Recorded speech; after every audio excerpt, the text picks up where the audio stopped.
দামোদর মাসে সকলকে জানাই আন্তরিক প্রীতি ও শুভেচ্ছা।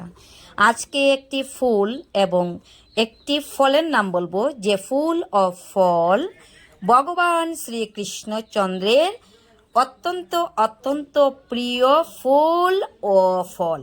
সেই ফুলের নাম বলবো রাধে। মাসে আমরা ভগবান প্রাণ গোবিন্দকে এই ফুলটি নিবেদন করব। এই পদ্ম ফুল নিবেদন করব, কারণ এই পদ্ম ফুলটি হলো ভগবানের অত্যন্ত অত্যন্ত প্রিয় ফুল। তাই সম্ভব হলে আমরা ভগবানকে এই পুষ্প দিয়ে ভগবানের পুজো করব। হরে কৃষ্ণ। আরেকটি ফল, সেই ফলটি অত্যন্ত সুলভ, আর এই ফলটি ভগবানের অত্যন্ত প্রিয়। এই যে আমলকি ফল, এই আমলকি ফলটা ভগবানের অত্যন্ত প্রিয়। এই বৃক্ষ ভগবানের প্রিয়।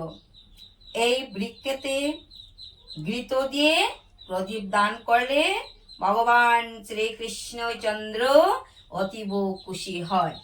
তাই আমাদের সম্ভব হলে এই ফলটি দিয়ে ভগবানকে সেবা দেব, ভগবানকে ভোগ নিবেদন করব, আর সেই আমলকি বৃক্ষে আমরা প্রদীপ দান করব। এই মাসে দীপদান অবশ্য অত্যন্ত প্রয়োজন, এবং এই দীপদান করলে অনন্ত কোটি জন্ম পর্যন্ত ভগবানের শ্রীচরণে স্থান লাভ হয়। তাই বৈকুণ্ঠে যাওয়া যায়। আমরা প্রত্যুষে উঠে ভগবানের কি করব, আমরা স্নান করে ভগবানের মঙ্গল আরতি করব, ভগবানকে ভোগ নিবেদন করব, যার যথা সম্ভব, যে যেভাবে পারি আমরা ভগবান প্রাণ গোবিন্দের সেবা করব, ভগবানকে ভোগ নিবেদন করব আপন আপন সাধ্য অনুযায়ী। তবে দীপদান অবশ্যই আমরা প্রতিদিন করব।